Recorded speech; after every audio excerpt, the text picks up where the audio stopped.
ITA B3 सरदार हाँ ना ITA B3 सरदार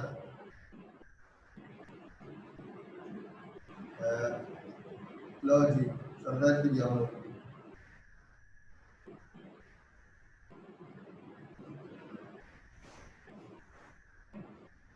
laptop पे कैसे चल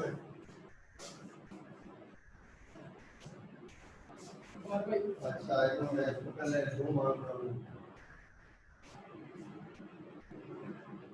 ये पहले रखा ये एक तो ओवर वाला था ना ओवर वो मैं बोलूँ कि स्टार्ट हो गई अच्छा इसमें एक सेकंड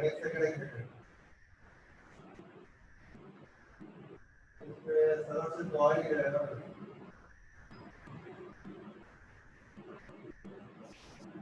हाँ कौन है द्वारा देख रहे हैं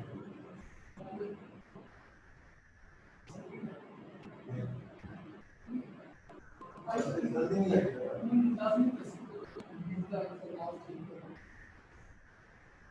उम्मीद है ना सभी आगे बैठ के सभी जल्दी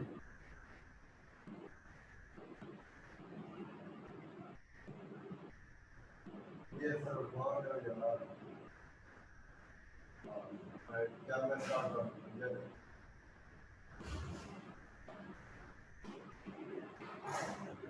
और रिकॉर्डिंग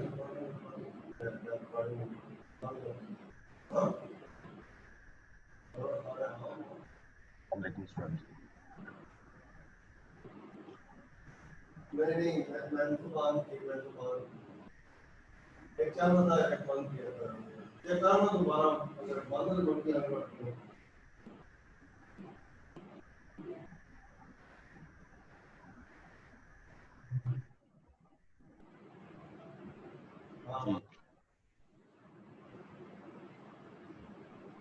आज हम स्टार्ट लेते हैं जी नेक्स्ट टॉपिक।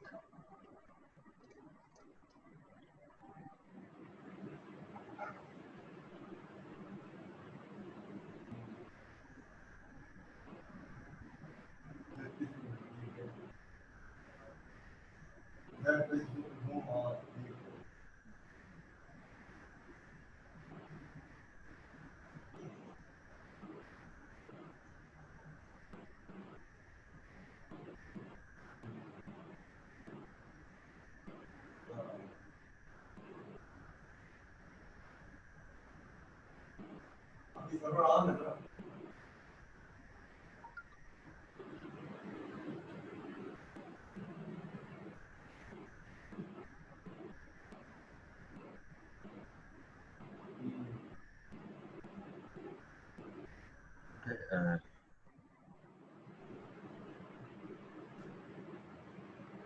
हाँ हाँ सुन कर हाँ ये लोकेशन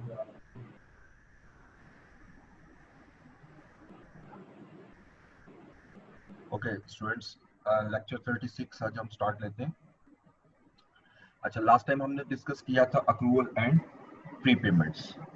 इसके लास्ट 2 क्वेश्चंस जो है ना वो मैंने छोड़े हैं आप लोगों के असाइनमेंट के लिए।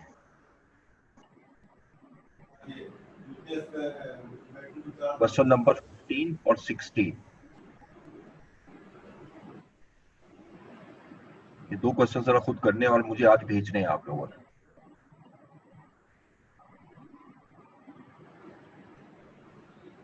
ओके, आज हमारा बड़ा इंपॉर्टेंट टॉपिक है जो कि एग्जामिनेशन में बहुत हाई वेटेज रखता है। नेक्स्ट चैप्टर भी है, चैप्टर 8, बैंक रिकंसिलिएशन स्टेटमेंट।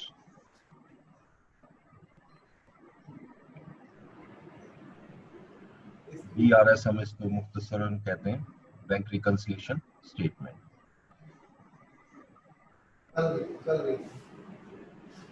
चल रही अब ये बैंक रिकंसिलिएशन स्टेटमेंट क्या होती है, इसका क्या ऑब्जेक्टिव होता है, क्यों बनाई जाती है, तो पहले जरा इसको डिस्कस कर लेते हैं। देखिए BRS जो है बेसिकली ये एक हमारी पीरियोडिक स्टेटमेंट है। This is a periodic statement. which is prepared at the end of each period, and normally the period is considered, normally word मैंने use किया, most of the cases monthly basis पे होती है, लेकिन it's not hard and fast rule. It depends upon the turnover of transactions. ठीक है, यानी turnover of transactions पर डिपेंड करता है. अब just like आपका कुछ ऑर्गेनाइजेशन ऐसी हैं जो वीकली बेसिस पे भी करती है, टर्न आउट बेसिस पर होता है. जितना टर्न आउट ज्यादा होगा ट्रांजैक्शंस का, उतनी ज्यादा अर्लियर आपको बैंक रिकंसिलिएशन करनी होती है. ठीक है, और अगर बहुत स्लो है तो क्वार्टरली भी कर सकते हैं. कुछ स्मॉल बिजनेसेस में एनुअल बेसिस पर भी हो सकती है. इसका ऑब्जेक्टिव क्या है? जैसे मैंने लिखा है periodic statement in which the balance in cash book, जिसको हम बैंक बुक कहते हैं. एक्चुअली इसका नाम कैश बुक क्यों कहा जाता है, इसकी भी डिस्कशन करेंगे हम. बैंक बुक, जब हम प्राइम बुक पढ़ रहे थे उस वक्त हमने डिस्कस किया था एक 3 column cash book.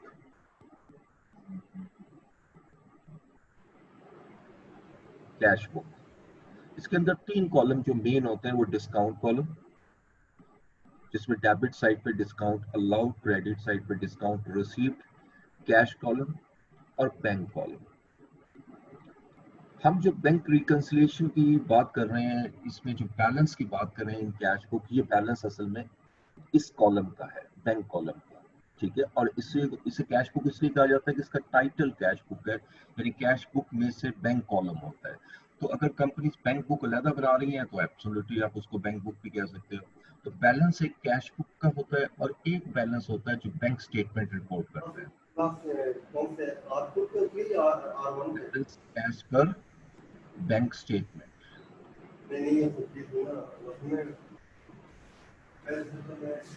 Balance as per bank statement. इसमें ये 2 बैलेंसेस को हमने रिकंसाइल करना.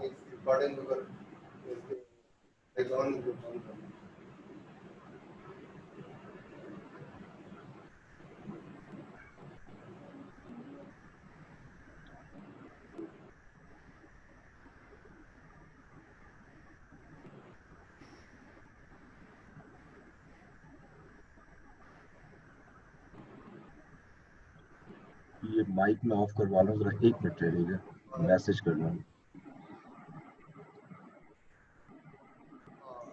सर मैंने कॉल कर दी हुई है. तो अभी पूरा नहीं लेना मैं.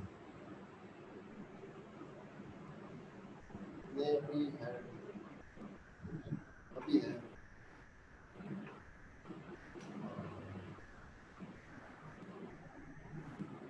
तो आप कितने दिन है गाँव में?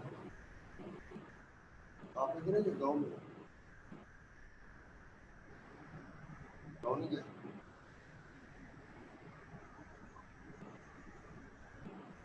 ओके जी. तो अब what is BRS? What is Bank Reconciliation Statement? It is a statement which is prepared on periodic basis in which the balance given in the cash book is to be reconciled with the balance reported by bank statement. आइए इन दोनों balances को हमने reconcile करना होता है. अब देखिए हमारे पास यहाँ पर नॉर्मली कोई भी जब बिजनेसमैन बिजनेस स्टार्ट करता है तो बिजनेसमैन बैंक में एक अकाउंट ओपन करता है. बिजनेसमैन और बैंक के दरमियान एक रिलेशन क्रिएट होता है. अब इस रिलेशन को हम क्या कहते हैं? Like debtor and creditor. मैंने लाइक का वर्ड यूज किया, जिस नॉट डेटर एंड क्रेडिटर. ठीक है, अगर बिजनेसमैन के पैसे बैंक में जमा है तो ऑब्वियसली बैंक ने रकम देनी है, bank becomes a creditor. Businessman ने पैसे लेने हैं बैंक से, businessman is a debtor. Businessman के लिए बैंक डेटर हो जाएगा और बैंक के लिए बिजनेसमैन क्रेडिटर हो जाएगा. ठीक है, इसी तरह बैंक ने आपको ज्यादा रकम दे दी है जिसको हम ओवरड्राफ्ट कहते हैं. Obviously, businessman has to pay this amount to bank, whereas bank has to receive this amount from the businessman. तो उनके दरमियान एक रिलेशन क्रिएट होता है. ठीक है, और ये दोनों आपस में यानी बिजनेस में ट्रांजैक्शंस होती रहती हैं जो बैंक से रिलेटेड है. यानी बैंकिंग ट्रांजैक्शंस को जिसको हम कह लेते हैं, जिस तरह cheque receipt from a customer, cash deposited into a bank, यानी जब भी कोई बिजनेस की ट्रांजैक्शन होगी जिसमें दोनों पार्टीज इन्वॉल्व होती हैं, बिजनेसमैन भी इस ट्रांजैक्शन को रिकॉर्ड करता है। बिजनेसमैन जिस बुक में रिकॉर्ड करता है उसको हम कैश बुक या बैंक बुक कहते हैं, या बैंक बुक। इसी तरीके से बैंक जो है वो भी अपने बिजनेस ट्रांजैक्शन रिकॉर्ड करेगा अपने इंटरनल रिकॉर्ड में, और उसके बाद एक पीरियड एंड पर एक स्टेटमेंट प्रोवाइड करेगा बिजनेसमैन को, जिसको बैंक स्टेटमेंट भी कहते हैं, और जिसका ओल्ड नेम पासबुक भी था या मैनुअल सिस्टम था।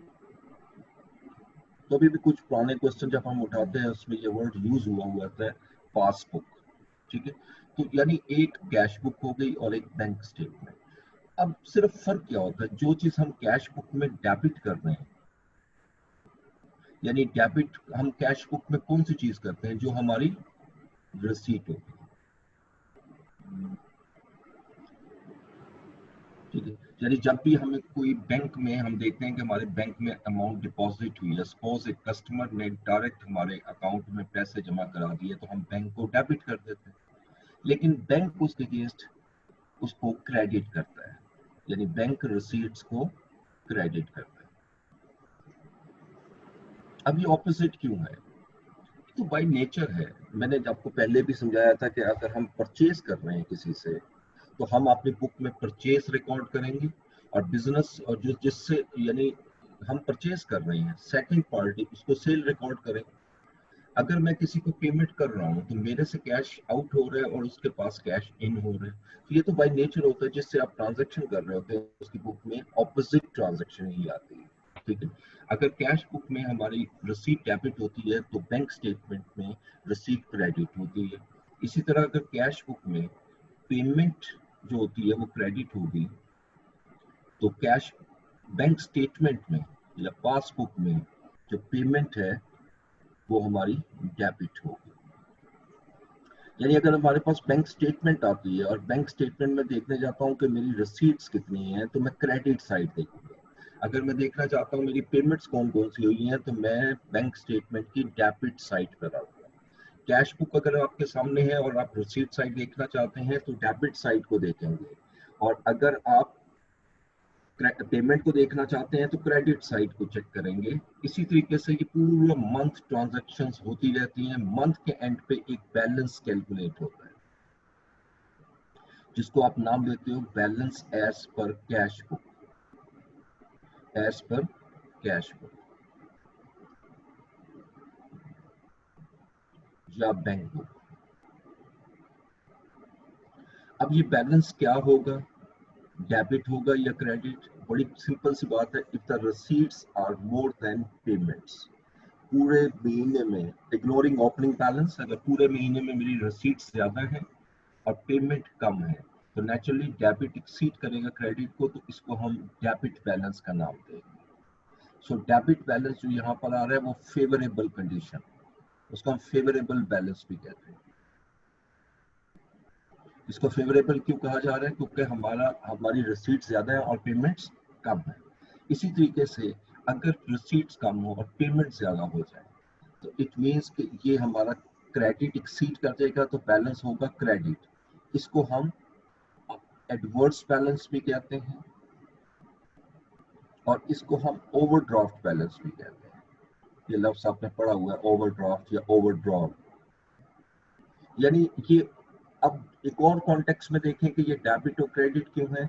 अगर हमारी रिसीट ज्यादा है, बैलेंस कम है, तो इसका मतलब ये है कि हमारी रकम बैंक में डिपॉजिट है, यानी हमारा बैलेंस बैंक में मौजूद है, और ये मेरे लिए रिसीवेबल है, और रिसीवेबल डेबिट होता है, एसेट है, ये एसेट को जनरेट करता है।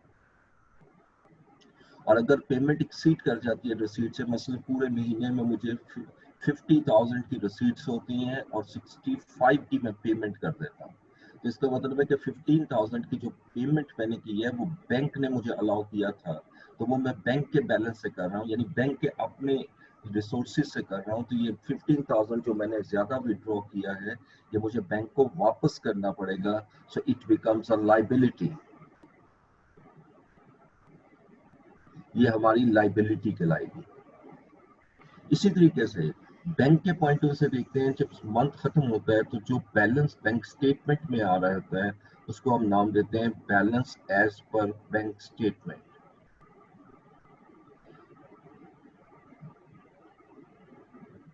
बैंक स्टेटमेंट,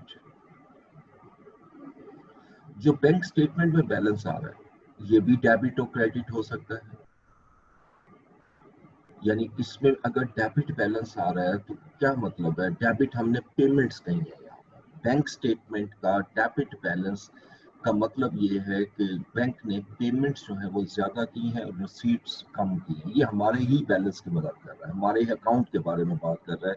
इसका मतलब है कि बैंक ने अपनी पॉकेट से पेमेंट कर दी, जितनी पेमेंट ज्यादा की तो बैंक ने हमसे लेने हैं रकम, तो लिहाजा इस सिचुएशन में बैंक का एसेट क्रिएट होता है, इसलिए बैंक इसको डेबिट कर रहा है। और डेबिट बैलेंस जो है हमारे पॉइंट ऑफ व्यू से एडवर्स बैलेंस है या अनफेवरेबल ओवरड्राफ्ट बैलेंस है। इसी तरीके से अगर क्रेडिट साइड क्रेडिट बैलेंस आ रहा है यानी रिसीट ज्यादा है पेमेंट से, the situation is favourable, it represent a favourable balance, और ये हमारी लाइबिलिटी।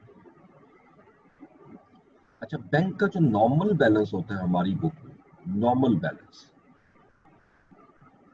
ठीक है, नॉर्मल बैलेंस जो है वो डेबिट होता है। यानी इट मींस, ये याद रखिएगा, अगर क्वेश्चन में कुछ मेंशन नहीं है कि बैलेंस कौन सा है तो वो फेवरेबल बैलेंस है, और फेवरेबल यहाँ पर डेबिट होगा। और बैंक स्टेटमेंट का अगर बैलेंस दिया हुआ है, नथिंग इज मेंशन कि वेदर इट इज डेबिट और क्रेडिट, तो हम उसको क्रेडिट ट्रीट करते हैं फेवरेबल पॉइंट ऑफ व्यू से, ठीक है। एडवर्स या ओवरड्राफ्ट तब तक नहीं देते जब तक वो स्पेसिफाई नहीं करता क्वेश्चन के अंदर, ठीक है। अच्छा, अब मसला ये है कि रिकंसिलिएशन क्यों की जाती है, उसकी तरफ आ रहा हूँ। ये तो अभी मैंने सिर्फ आपसे बैलेंस डिस्कस की है। अब एक मंथ एंड होता है और कैश बुक का जो बैलेंस है वो हमारा आता है जी मंथ एंड पे ₹72,000 डेबिट। यानी अब ये क्या शो कर रहा है कि हमारी बुक में, यानी CB stands for cash book का जो बैलेंस आ रहा है वो 72,000 है, फेवरेबल बैलेंस है। इन अदर वर्ड्स 72,000 का कैश बैंक में डिपॉजिट है, यानी मौजूद है। इसी तरह जो बैंक स्टेटमेंट का बैलेंस है ये किसी भी पीरियड एंड पे मैं ले लेता हूँ एट सपोज 31 मार्च 2020, तो बैंक स्टेटमेंट जो है उसका जब बैलेंस आप देखते हो उसका बैलेंस क्रेडिट आ रहा है, तो वो तो कोई प्रॉब्लम नहीं, क्रेडिट आना भी चाहिए, वो आना भी चाहिए। क्यों आना चाहिए? क्योंकि फेवर यहाँ पर भी फेवरेबल बैलेंस है, ये भी फेवरेबल है, लेकिन यहाँ पर बैंक स्टेटमेंट का बैलेंस शो कर रहा है 67। सो इसका मतलब है कि हमारा 5,000 का डिफरेंस क्रिएट हो रहा है। अच्छा, अब बड़ी इंटरेस्टिंग चीज ये है कि बिजनेसमैन ने जितनी ट्रांजैक्शन की हैं बैंक से जो इंटरलिंक्ड है, वो दोनों बिजनेस में वो ट्रांजैक्शन रिकॉर्ड हो रही है। बिजनेसमैन भी रिकॉर्ड कर रहा है, बैंक भी रिकॉर्ड कर रहा है, तो फिर तो एंड पे बैलेंस इक्वल होने चाहिए। यानी ये 70,000 72,000 अगर डेबिट है तो बैंक स्टेटमेंट का बैलेंस 72,000 क्रेडिट होना चाहिए। या अगर बैंक बिजनेसमैन की बुक में इसमें 67,000 डेबिट आ रहा है तो यहाँ 67,000 क्रेडिट होना चाहिए, जो है, ठीक है। लेकिन ये बैलेंस टैली नहीं कर रहे। इसको रिकंसाइल जब किया जाएगा, इसको यानी इसको मुझे रिकंसाइल करना पड़ेगा। जिस स्टेटमेंट में इसको रिकंसाइल करूंगा उसको हम कहते हैं BRS, बैंक रिकंसिलिएशन स्टेटमेंट। सो अगर मैं ये कहूँ कि दोनों बैलेंस अगर इक्वल है, यानी यहाँ पर भी 72,000 डेबिट आ रहा है और यहाँ पर भी 72,000 क्रेडिट आ रहा है, या यहाँ पर 67,000 डेबिट आ रहा है और यहाँ 67,000 क्रेडिट आ रहा है, so there is no need to make any reconciliation. Reconciliation कहाँ की जाएगी? व्हेन टू बैलेंसेस डिफर, ठीक है। और अगर मैं इसको रिकंसाइल करूंगा तो बस सिंपल लिख दूंगा कि दोनों बैलेंस रिकंसाइल हो रहे हैं। So there is no need to make any adjustment in the reconciliation statement. So इससे ये चीज बड़ी ऑब्वियस हुई कि बैंक रिकंसिलिएशन वहां बनाई जाती है जहां पर दोनों बैलेंसेस आपस में रिकंसाइल ना। अब सबसे पहले तो हमें ये डिस्कस करना पड़ेगा कि ये जो डिफरेंस क्रिएट हो रहा है जिसको मैंने रिकंसाइल करना है, ये डिफरेंस किस वजह से होता है। डिफरेंसेस, इसमें 3 मेजर रीजंस है। सबसे पहले मैं लिख रहा हूं इसके अंदर टाइमिंग डिफरेंस, इसको भी मैं डिटेल में डिस्कस करूंगा आपसे, लेकिन अभी ब्रीफली सिर्फ आपको एक बात कहूंगा कि बिजनेस मैन ट्रांजैक्शन रिकॉर्ड करेगा किसी और डेट को, बैंक ट्रांजैक्शन रिकॉर्ड करेगा किसी और डेट को। सपोज मैंने किसी को चेक पेमेंट कर दी, अपने सप्लायर को पेमेंट कर दी, मैंने किस दिन बिजनेस ट्रांजैक्शन रिकॉर्ड करनी है, जिस दिन मैंने पेमेंट की। लेकिन क्या बैंक भी उसको रिकॉर्ड कर लेगा? Answer is no. क्यों नहीं रिकॉर्ड करेगा? क्योंकि बैंक उस दिन रिकॉर्ड करेगा जिस दिन चेक उसके पास प्रेजेंट होगा। तो इसका मतलब है कि अगर मैंने 1 मार्च को एक चेक दिया है और वो बैंक में लेके जा रहा है 10 मार्च को, तो हम अपनी बिजनेस ट्रांजैक्शन जो है वो 1 मार्च को रिकॉर्ड करेंगे, बैंक उसको रिकॉर्ड करेगा 10 मार्च को। ठीक है, इसी तरह ये वो डिफरेंस होता है जो टाइमिंग की वजह से आता है। मिसाल अब चूंकि अगर मैं मार्च की रिकंसिलिएशन बना रहा हूँ और हमने उसको रिकॉर्ड किया मार्च में, लेकिन बैंक उसको रिकॉर्ड कर रहा है अप्रैल में, यानी मार्च में रिकॉर्ड नहीं कर रहा, तो डिफरेंस तो आएगा। And this difference is known as timing difference, यानी टाइम की वजह से हमारा डिफरेंस क्रिएट होता है। और इसमें कौन कौन से डिफरेंस है वो मैं इसके बाद जो नेक्स्ट स्लाइड आएगी उसमें डिटेल में डिस्कस करूंगा। सेकंड आ जाता है एरर ओमिशंस।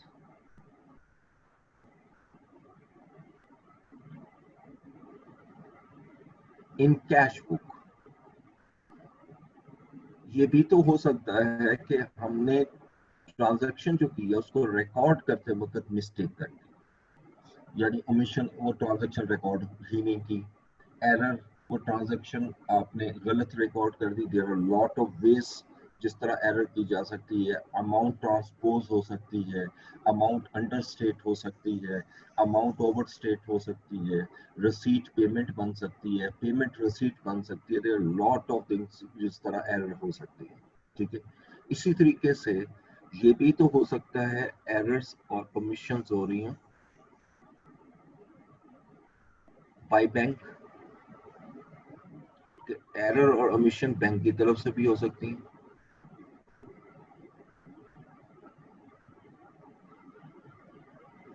ठीक है, ये 3 बेसिकली मेजर डिफरेंट रीजंस हैं जिस जो कि हमें ये बता रही हैं कि जिसकी वजह से डिफरेंसेस क्रिएट हो सकते हैं। राइट, अब यहाँ तक कोई क्वेश्चन करना हो तो करो, मैं इससे अगली स्लाइड पे मूव करूंगा। Any question please students?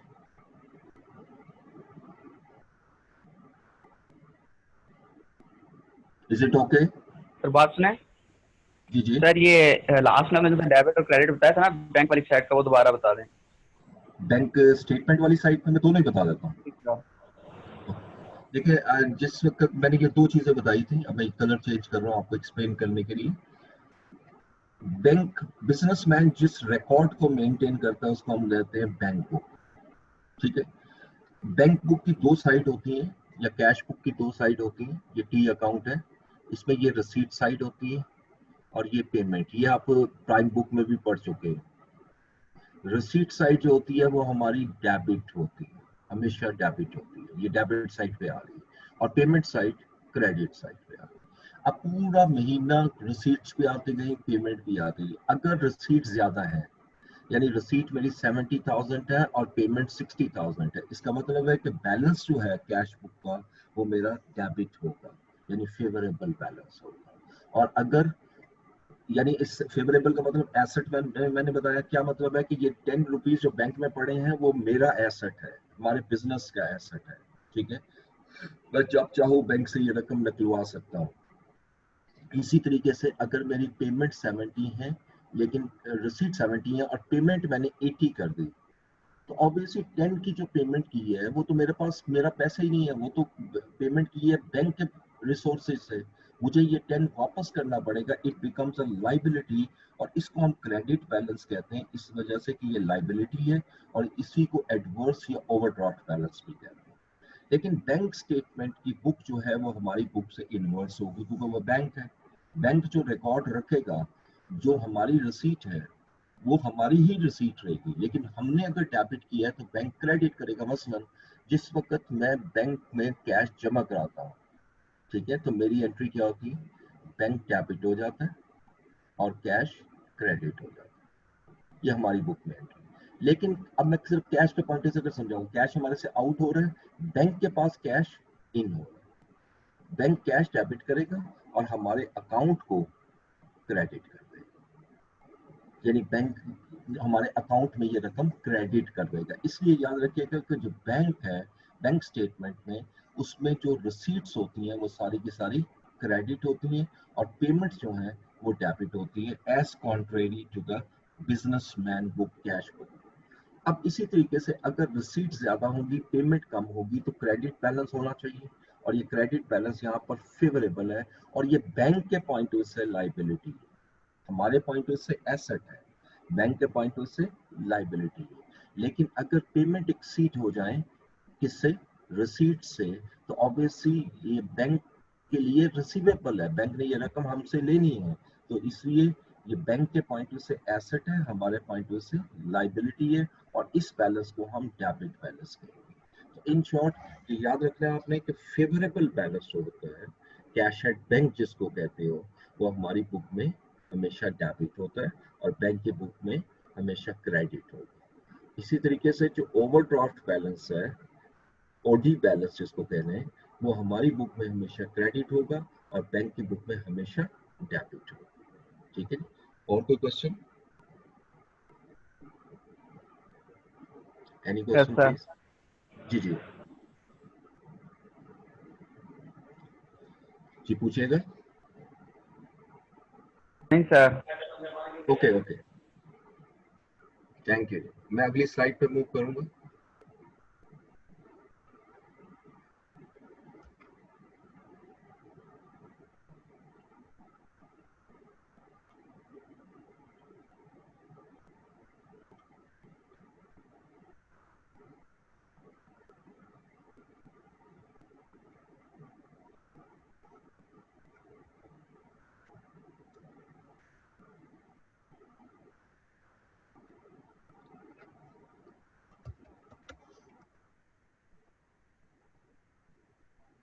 जी, अब मैं वो डिफरेंसेस की बात कर रहा था, जिसमें पहले हम डिस्कस करेंगे timing difference. Timing difference,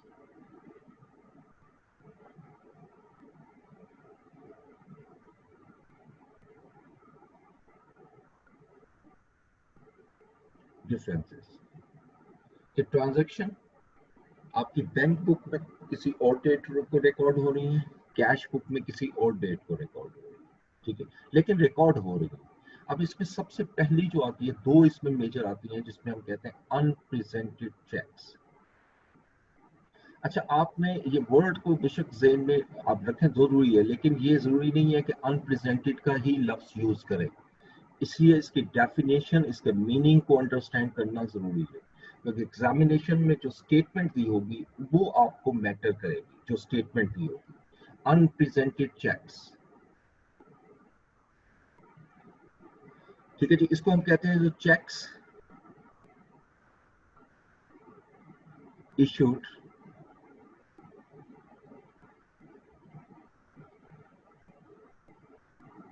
to suppliers or other parties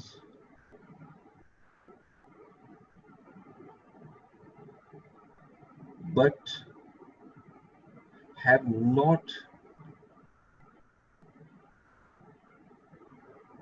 presented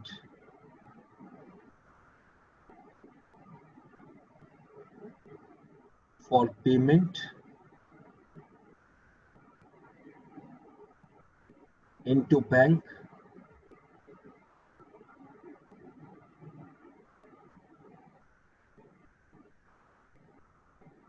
have not presented, यहाँ पर not का word add होगा,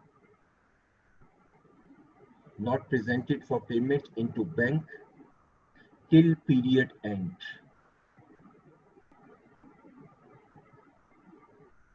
यानी ये वो चेक्स हैं, ये हमारे पेमेंट चेक्स हैं, ये याद रखिएगा, ये हमारे पेमेंट चेक्स हैं। ये वो चेक्स हैं जो हम सप्लायर को या अदर पार्टीज को इशू कर चुके हैं, यानी हम अपने पॉइंट से पेमेंट कर चुके हैं। और अकाउंटिंग में हमने पढ़ा था कि हर ट्रांजैक्शन जब रिकॉर्ड होगी at the time of its occurrence, जो सी ट्रांजैक्शन मैं रिकॉर्ड करूंगा उसके अकोरेंस के वक्त होगी, यानी जिस दिन ट्रांजैक्शन होगी उस दिन रिकॉर्ड करूंगा। अब जिस दिन मैंने चेक इशू कर दिया, ये हमारे बिजनेस ने जब चेक इशू कर दिया सप्लायर को या किसी और पार्टी को, जिस दिन चेक इशू कर रहा है उसी दिन हम अपनी बुक्स में रिकॉर्ड कर लेंगे कि हमने पेमेंट कर दी। लेकिन वो जिसको आपने पेमेंट की है, the person has not yet presented the checks into the bank for payment. उसने बैंक में जाकर अभी उसको प्रेजेंट नहीं किया या बैंक से जाकर पेमेंट नहीं ली और मंथ एंड हो गया उस मंथ के एंड पर, तो यकीनी बात है बैंक कब रिकॉर्ड करेगा ट्रांजैक्शन, जिस दिन चेक उसके पास प्रेजेंट होगा। तो अगर जैसे मैं एग्जांपल मार्च लेके चल रहा हूँ, तो मार्च के एंड तक वो चेक अभी प्रेजेंट नहीं हुआ, जबकि हमने अपनी बुक्स में पेमेंट रिकॉर्ड कर ली हुई है। ठीक है, बस अब इसको मैं फर्दर एलेबोरेट करूंगा। सपोज मैं लिखता हूं एग्जांपल के तौर पर, a check of rupees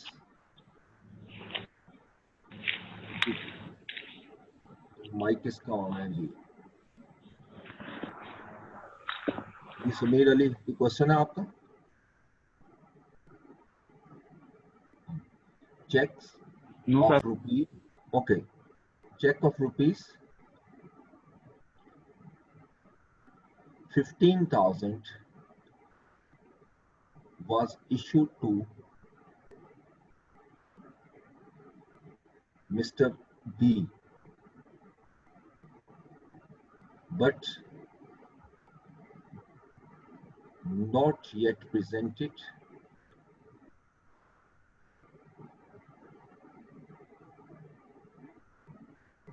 till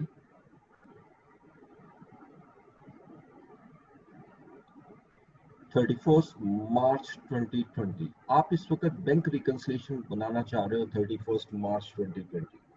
अब देखिए इस वक्त स्टेटस क्या है, ये हमारी बैंक बुक है।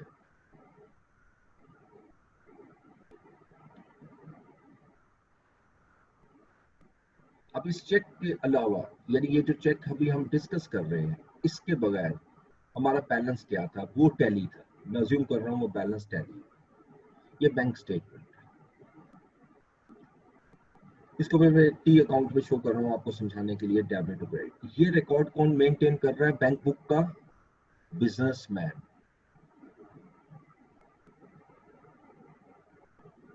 और ये रिकॉर्ड कौन मेंटेन कर रहा है? बैंक। यानी इस ट्रांजैक्शन से पहले बैंक बुक का बैलेंस जो आ रहा था वो 69,000 था, और इवन बैंक स्टेटमेंट का बैलेंस भी 69,000। अब ये जो बैलेंस लिखा हुआ है ये टैली है। किस तरह टैली है?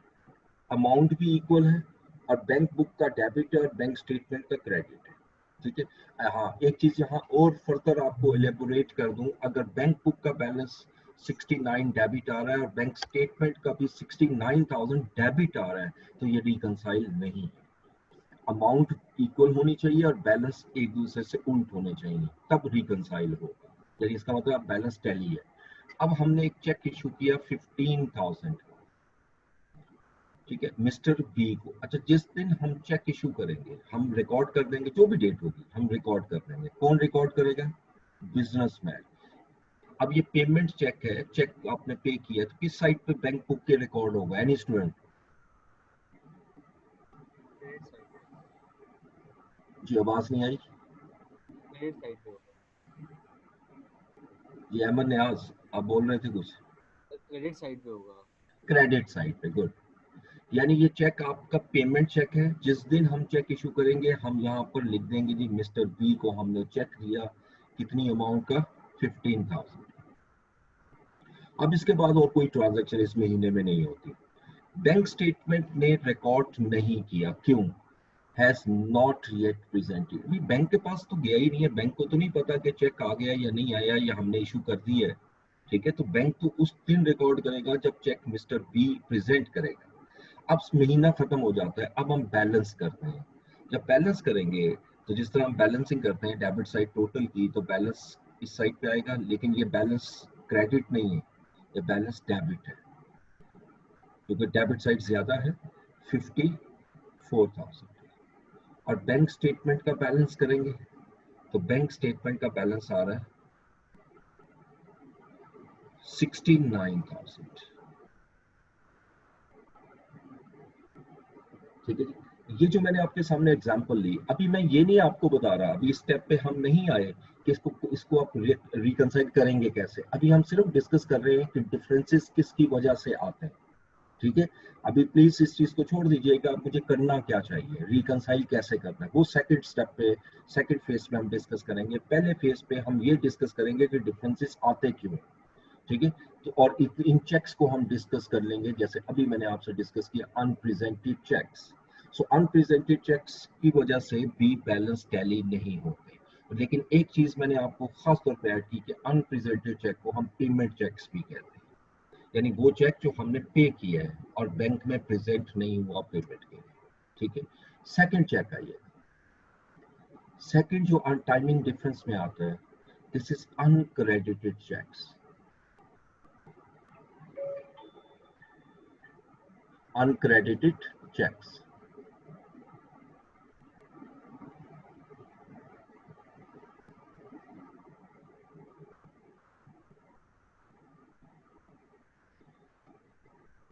Uncredited checks वो checks होते हैं,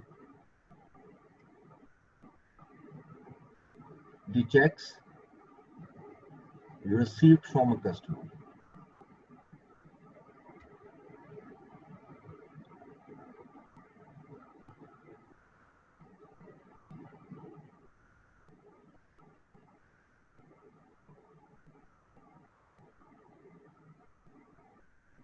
ये वो चेक्स है जो हमने कस्टमर से रिसीव किए एंड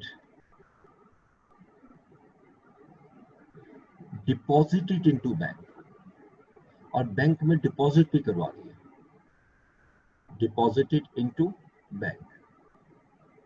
यानी मुझे एक कस्टमर चेक देता है और चेक मैं बैंक में डिपॉजिट भी करवा देता हूँ, but not yet cleared,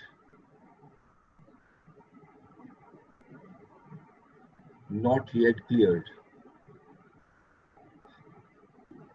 or credited और cashed, कोई भी वर्ड लिख सकते हैं, ये मैंने मुख्तलिफ वर्ड यूज किए। till period end, till period end, यानी वो चेक्स जो आपने कस्टमर से रिसीव किए हैं और बैंक में जमा भी करवा दिए हैं, लेकिन बैंक ने अभी तक उसको क्रेडिट नहीं किया, इनको हम दूसरे लफ्जों में रिसीट चेक्स भी कहते हैं। अच्छा, अब मैंने ये वर्ड इसलिए लिखे कि एग्जामिनेशन में आपको कई दफा वर्ड्स इस तरह के दिए होते हैं कि क्लियर नहीं हो रहा तो स्टूडेंट्स को कि अनप्रेजेंटेड है, अनक्लियर, तो आप प्लीज इससे चेक कर सकते हो कि रिसीट चेक है या पेमेंट चेक है। पेमेंट चेक कभी भी अनक्रेडिटेड नहीं हो सकता, रिसीट चेक कभी भी अनप्रेजेंटेड नहीं करा सकता। तो अनप्रेजेंटेड एक अलग चीज है, अनक्रेडिटेड एक अलग, और दोनों एक दूसरे से उल्टे हैं, क्योंकि एक रिसीट है और एक हमारी पेमेंट है। ठीक है, ये हमारा पेमेंट चेक है। अब ये बड़ी इंटरेस्टिंग है कि चेक हमने कस्टमर से रिसीव किया और बैंक में जमा भी करा दिया, फिर बैंक ने एंट्री क्यों नहीं की? जब बैंक में जमा हो गया, चलो पेमेंट के वक्त तो समझ में आता है कि हमने मिस्टर बी को चेक किया, चेक दिया, तो बैंक को तो पता नहीं है कि हमने चेक दे दिया, लेकिन यहाँ तो बैंक में हम बकायदा डिपॉजिट करवा रहे हैं और बैंक हमें स्टैंप लगा कर दे रहा है कि हाँ जी मैंने आपसे चेक रिसीव कर लिया है, फिर बैंक क्यों रिकॉर्ड नहीं कर रहा? इसलिए कि याद रखिएगा कि जो चेक्स बिजनेस में यूज होते हैं इसको हम कहते हैं क्रॉस चेक्स, और ये चेक्स ऐसे होते हैं जो कैश नहीं हो सकते काउंटर पे, यानी कैन नॉट बी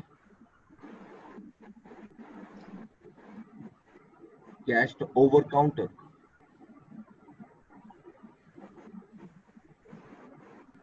यानी काउंटर पे मैं जाऊंगा और कैश ले लूंगा, ये पॉसिबल नहीं है क्रॉस चेक। ठीक है, क्रॉस चेक में होता क्या है, अब मिसाल के तौर पे अगर आप बिजनेस कर रहे हैं ए एंटरप्राइजेस के नाम से और आपको एक चेक मिलता है ए एंटरप्राइजेस और क्रॉस चेक है, तो आप पहले उसको बैंक में डिपॉजिट करवाएंगे। डिपॉजिट करने के बाद बैंक उसको क्लियरिंग हाउस में बेचेगा। एक पूरा सिस्टम होता है क्लियरिंग, और इसमें कुछ डेज लगते हैं। आजकल तो बहुत फास्ट हो गया क्लियरिंग हाउस, लेकिन नॉर्मली ये लोकल चेक में 2 to 3 डेज भी लग जाते हैं। आउट ऑफ कंट्री चेक्स में इससे ज्यादा डेज भी लग सकते हैं। ठीक है, तो इसलिए बैंक उस वक्त तक हमारे अकाउंट को क्रेडिट नहीं करेगा जब तक क्लियरिंग हाउस से वो चेक क्लियर नहीं हो। ठीक है, अब देखिए मेरा अकाउंट सपोज, प्लीज ऑडियो किसकी ऑन है, इसको ऑफ कीजिएगा। समन्स आ गई है, ठीक है। फुट्स करें, मेरा अकाउंट जो है हमारे बिजनेस का अकाउंट बैंक एचपीएल हमारा अकाउंट है।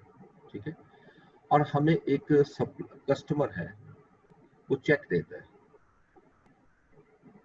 और कस्टमर जो हमें चेक दे रहा है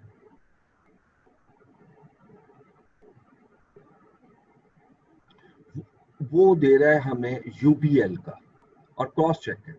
ये मैंने पहले डिस्कशन की, क्रॉस चेक है। अब सवाल ये है कि मेरा अकाउंट हबीब बैंक में है और जो कस्टमर हमें चेक दे रहा है वो यूबीएल का है, तो क्या ये चेक मैं जाकर यूबीएल में डिपॉजिट करवाऊं या हबीब बैंक में डिपॉजिट करवाऊं?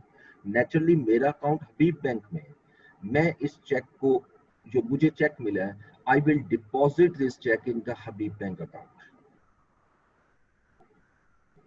अच्छा, अब ऑब्वियसली कस्टमर का जहां पर रिकॉर्ड मौजूद है वो यूबीएल में है। मैं बहुत आसान कर रहा हूँ, बहुत एलेबोरेट नहीं करना चाह रहा, लेकिन सिंपल सी चीज बता रहा हूँ। पहली चीज जो वेरीफाई करनी होती है बैंक ने, कि वो ये चेक करना होता है कि उसके सिग्नेचर मैच कर रहे हैं या नहीं। ये बहुत जरूरी चीज होती है। अब इसका रिकॉर्ड हबीब बैंक के पास तो नहीं है, इसका रिकॉर्ड किसके पास है? यूबीएल। तो यकीनी बात है ये चेक फिर क्लियरिंग हाउस में जाता है, राइट? ये चेक क्लियरिंग हाउस में जाएगा और फिर वहां जाकर ये वेरीफाई होगा कि ये सिग्नेचर टैली हो रहे हैं या नहीं हो रहे, क्या उस जितनी अमाउंट का चेक है उतना बैलेंस उसका यूबीएल में मौजूद है या नहीं। इस तरह बाकी चीजें भी चेक की जाती हैं, और जब क्लियरिंग हाउस से ये चेक क्लियर होता है उस वक्त बैंक हमारे अकाउंट को क्रेडिट कर देगा। ये पूरा एक छोटा सा मैंने मैकेनिज्म समझाया है। अब ये पूरा मैकेनिज्म होता है, लेकिन मैंने इसको ब्रीफली आपको डिस्कस कर दिया। लेकिन इतनी चीज याद रखिएगा, मैं जिस दिन चेक जमा कराऊंगा उस दिन मेरे अकाउंट में पैसे नहीं आएंगे। It will take few days in order to clear the cheque. अब यहाँ सर पर एक क्वेश्चन है। जी जी प्लीज। सर बैंक फिर ट्रांजैक्शन किस दिन रिकॉर्ड करेगा? जिस दिन चेक को वो कैश कर देगा या फिर जिस दिन चेक उसको रिसीव होगा? नहीं, बैंक उस दिन रिकॉर्ड करेगा जिस दिन क्लियरिंग हाउस से क्लियर हो जाएगा। ठीक है, ओके सर। क्योंकि रिसीव तो वो पहले कर लेगा ना हमसे। मतलब मैंने आज चेक दिया ना 1 जनवरी है सपोज, मैंने बैंक को चेक दे दिया, बैंक को चेक मिल चुका है, लेकिन बैंक अभी वो रिकॉर्ड नहीं करेगा। ठीक है, मेमोरेंडम रिकॉर्ड जरूर रखता है वो कि जी मैंने चेक रिसीव कर लिया है, लेकिन अकाउंटिंग में एंट्री उस वक्त तक पास नहीं करेगा जब चेक कैश ना हो जाए। और कैश कब होगा? जब क्लियरिंग हाउस उसको क्लियर करेगा। Okay sir. बात समझ आ गई? ओके जी। तो अब यहाँ पर इसको इसको भी इसी तरह एग्जांपल में कन्वर्ट करता हूँ। मैं लिखता हूँ cheque of rupees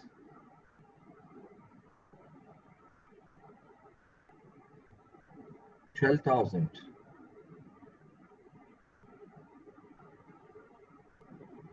was received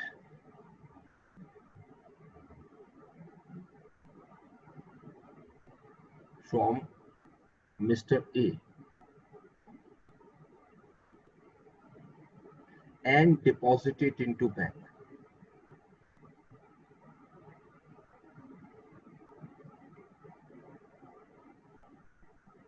But not cleared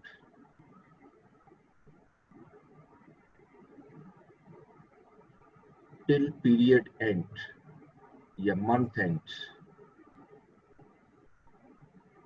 यानी 31 मार्च 2020 अभी हम वही डेट लेके चल रहे हैं, यानी मंथ एंड हो गया लेकिन चेक अभी तक क्लियर नहीं हुआ। इस चेक को हम अनक्रेडिटेड चेक कहते हैं। अच्छा, इसको भी टी अकाउंट फॉर्मेट में ला के देखते हैं। ये बैंक बुक है हमारी,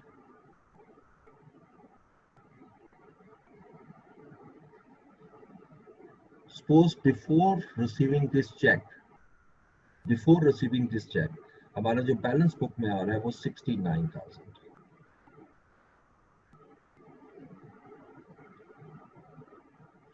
और इवन बैंक स्टेटमेंट में before receiving this cheque bank statement का जो बैलेंस आ रहा है वो भी हमारा क्रेडिट है।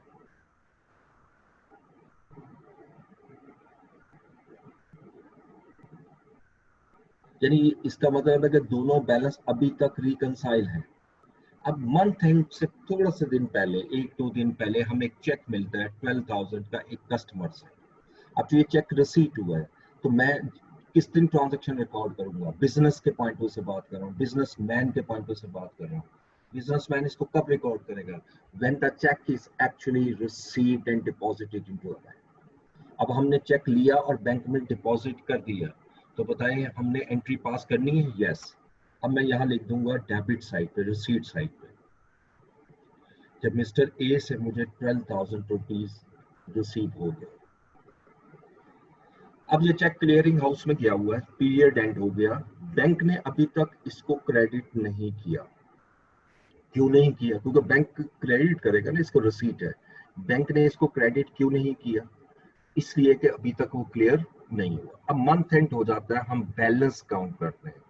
अब हमारी बैंक बुक में जो बैलेंस आ रहा है वो देख सकते हो 71,000 है, और बैंक स्टेटमेंट में 81,000 है बैलेंस, 81,000, और बैंक स्टेटमेंट का जो बैलेंस आ रहा है वो 69 है। अगेन मैं दोबारा इसको बोलूंगा कि बैंक बुक का जो बैलेंस आ रहा है ये डेबिट बैलेंस है 81, और बैंक स्टेटमेंट का क्रेडिट बैलेंस है 69। अगेन ये दोनों बैलेंस टैली नहीं कर रहे। अगर मैं इन दोनों का कंपैरिजन करूं, क्योंकि दोनों आपको इसी स्लाइड पे नजर आ रहे हैं, आप देख सकते हो कि जब अनप्रेजेंटेड चेक की वजह से बैंक स्टेटमेंट का बैलेंस हाई होगा, बैंक बुक का बैलेंस कम होगा। ठीक है, ये देख सकते हो, जब भी अनप्रेजेंटेड चेक्स की वजह यानी हो क्वेश्चन के अंदर, तो उसकी वजह से हमेशा बैंक स्टेटमेंट का बैलेंस हाई होता है और बैंक बुक का बैलेंस कम होता है। रीजन क्या है? क्योंकि ये पेमेंट चेक है और हम अपनी बुक में रिकॉर्ड कर चुके हैं, बैंक ने अभी रिकॉर्ड नहीं किया। लेकिन जिस दिन बैंक रिकॉर्ड करेगा तो यकीनन ये बैलेंस कम हो जाएगा और इससे टैली हो जाएगा। सेम इसी तरह अनक्रेडिटेड चेक में अगर आप देखें तो बैंक बुक का बैलेंस ज्यादा आ रहा है और बैंक स्टेटमेंट का बैलेंस कम आ रहा है। रीजन क्या है? क्योंकि ये एक रिसीट चेक है और ये चेक हम अपनी बुक में रिकॉर्ड कर चुके हैं, इसलिए हमारा बैलेंस ज्यादा है। बैंक स्टेटमेंट ने इसको रिकॉर्ड नहीं किया, लेकिन जिस दिन ये चेक क्लियर होगा बैंक इसको रिकॉर्ड करेगा बैंक स्टेटमेंट में। जिस दिन रिकॉर्ड करेगा ऑटोमेटिकली ये बैलेंस इंक्रीज होकर इससे रिकंसाइल हो जाएगा। ठीक है, ये दो मेजर डिफरेंस है, टाइमिंग डिफरेंस। ठीक है, और इन दोनों को आपने माइंड में रखना है कि ये डिफरेंस किसकी वजह से, दोनों एक दूसरे से इनवर्स है। अब तीसरी चीज आइएगा, नंबर 2। अब इसमें तो बेशुमार एग्जांपल है, इसको मैं नेक्स्ट स्लाइड पे ही लाता हूं तो ज्यादा बेटर है।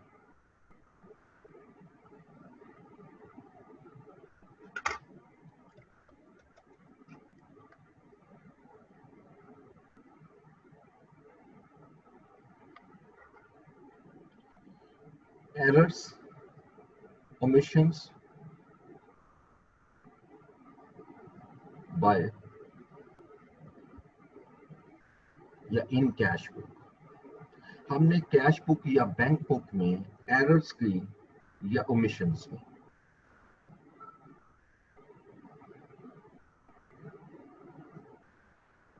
यानी हमने या तो ट्रांजैक्शन रिकॉर्ड की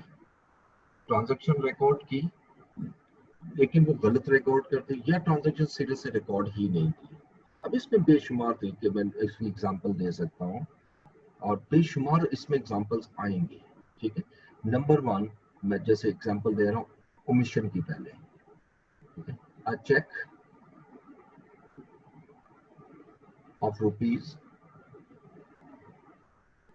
16,000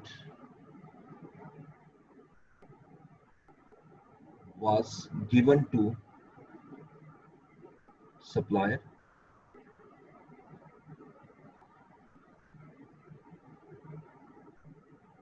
but not recorded in cash book. Not recorded in cash book. ये याद रखिए, ये कोई अनप्रेजेंटेड नहीं है, ये कहीं नहीं लिखा हुआ कि बैंक में प्रेजेंट नहीं हुआ। जिस स्टेटमेंट, जो स्टेटमेंट आपने लिखी होती है ना क्वेश्चन के अंदर, उसको फोकस करना है, यानी सिर्फ जो लिखा हुआ है वो गलत हुआ है, बाकी सब कुछ ठीक होता है।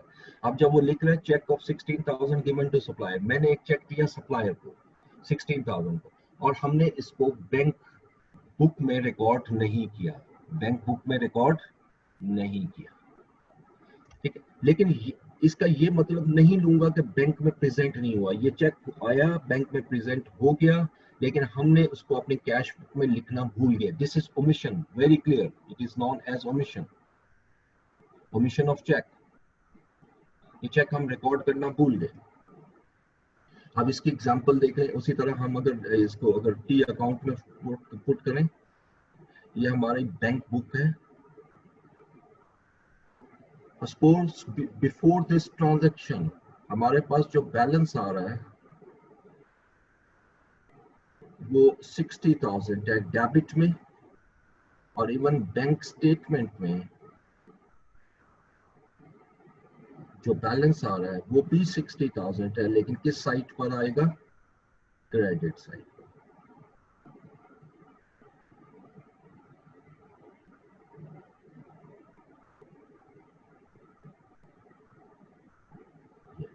अभी तक कह लीजिए। अब एक चेक हमें मिला 16,000 का, बल्कि मिला नहीं है, सॉरी, हमने दिया है किसको? सप्लायर। ये हमें रिकॉर्ड करना चाहिए था, लेकिन लिख रहे हैं not recorded in bank book. इसका मतलब यहाँ रिकॉर्ड ही नहीं हुआ, लेकिन बैंक में ये प्रेजेंट हुआ है, ये कहीं नहीं लिखा हुआ नॉट प्रेजेंटेड। जिस चीज को स्पेसिफाई नहीं करेगा, always remember it is correct. So इसका मतलब है कि उसने स्पेसिफाई किया बैंक बुक में रिकॉर्ड नहीं हुआ, लेकिन बैंक स्टेटमेंट में ऑब्वियसली वो रिकॉर्ड करेगा, क्योंकि ये बैंक में प्रेजेंट हो गया, और जब प्रेजेंट होगा तो वो हमारे अकाउंट को डेबिट कर देगा। पेमेंट चेक मिस्टर जिसको भी है, मतलब जो भी मिस्टर वगैरह नेम है उसके साथ ये डेबिट कर देगा। अब जब मंथ एंड होगा तो ये दोनों बैलेंस टैली नहीं करेंगे। हमारी बैंक बुक का बैलेंस जो है वो 60,000 आ रहा है, लेकिन बैंक स्टेटमेंट का बैलेंस 44,000 आ रहा है। यू कैन सी कि बोथ बैलेंसेस आर नॉट रिकंसाइल्ड, दोनों बैलेंस आपस में टैली नहीं। और क्यों नहीं हो रहे? क्योंकि हमने कैश बुक में इसको रिकॉर्ड नहीं किया। We omitted this check to be recorded into the books। ये पहले एक एग्जांपल दी। इसी तरीके से ये आपको मैं बता रहा हूँ कि बेशुमार एग्जांपल है, इवन डिफरेंट क्वेश्चन में आप डिफरेंट देखोगे। मैं सिर्फ एरर और ओमिशन को क्लियर करने के लिए 2-3 एग्जांपल ले। एरर्स, अब एरर कई किस्म की हो सकती है। एक मतलब एक एरर इस नेचर की हो सकती है कि रॉन्ग अमाउंट पोस्टिंग। आपने पोस्ट किया है, यानी चेक आपने दिया, बैंक में प्रेजेंट भी हुआ, लेकिन फिर भी बैलेंस टैली नहीं हो रहा। सिर्फ रीजन क्या है कि हमने उसमें जो है ना रॉन्ग अमाउंट से पोस्टिंग कर दी। यानी for example a cheque of rupees 15,270 was paid to supplier but recorded in cash book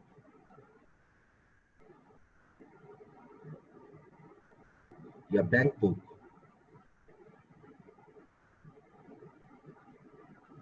as rupees 15,720,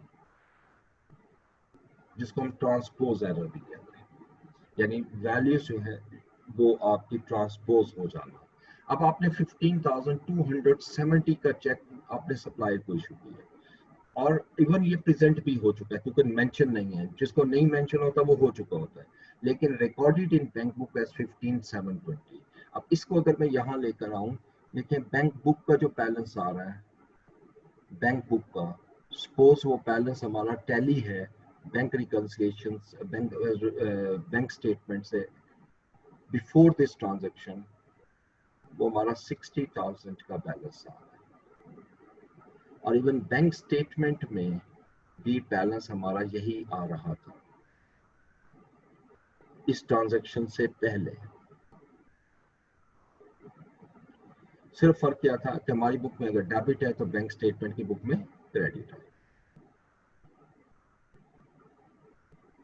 अच्छा, अब एक चेक हमने पे किया सप्लायर को, हम रिकॉर्ड करेंगे, हमने रिकॉर्ड कर दिया, ये सप्लायर को पेमेंट कर रहे हैं, अकाउंट्स पेएबल।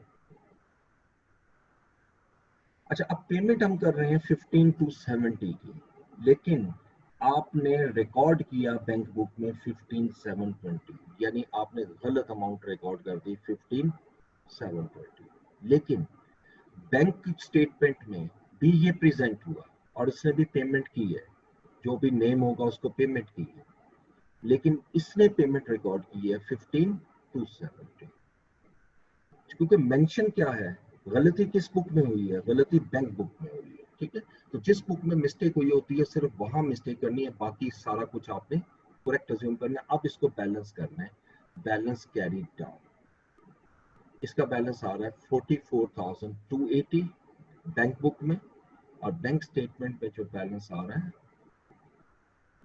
वो हमारा 44,730, जो कि यकीनन रिकंसाइल नहीं है, ये दोनों बैलेंस आपस में टैली नहीं हो रहे, ठीक है। और जब ये दोनों रिकंसाइल नहीं हो रहे तो इसका मतलब है कि दरमियान में कुछ ना कुछ एरर्स हैं, और वो एरर मैंने आपके सामने डिस्कस की, ठीक है। ये एक एरर अभी मैंने की कि रॉन्ग अमाउंट आपने पोस्ट कर दी, ये भी हो सकता है रॉन्ग साइट पोस्टिंग एरर।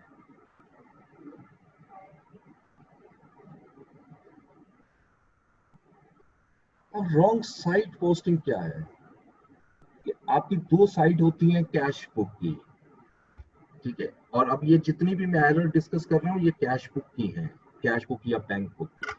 यानी रॉन्ग साइड का मतलब है कि रिसीट आपने पेमेंट साइड पे रिकॉर्ड कर दी, पेमेंट आपने रिसीट साइड पे रिकॉर्ड कर दिया, यानी receipt was recorded as payment,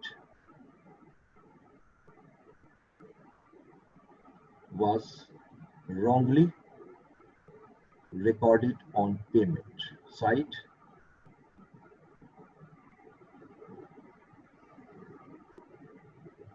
and so. अच्छा, अब क्लास का टाइम खत्म होने वाला है, तो कभी वो आईटी क्लोज कर देगा, तो अभी अटेंडेंस होनी है, तो जल्दी से जरा अटेंडेंस लगवा लें, तो कल यहाँ से शुरू करेंगे, ठीक है।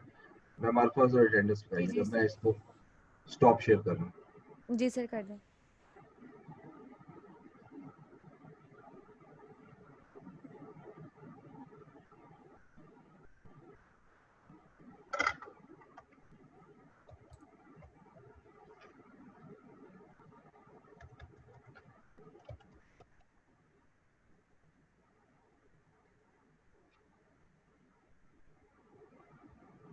Okay, Abdul Muiz Mughal.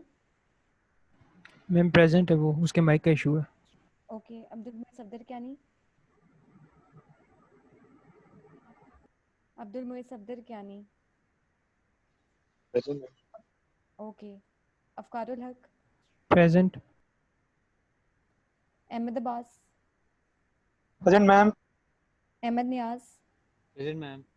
Alia Kanwal. Aliya Kanwal. Present. Aman Waheed. Present. Aqsa Irfan. थोड़ा जल्दी जल्दी बोलें आप लोग। Ayesha Meherban. Fariha Shahzad. Present. Okay, Filza Irtaza. Myra Suhail. Present. Mubashir Shabbir. Present.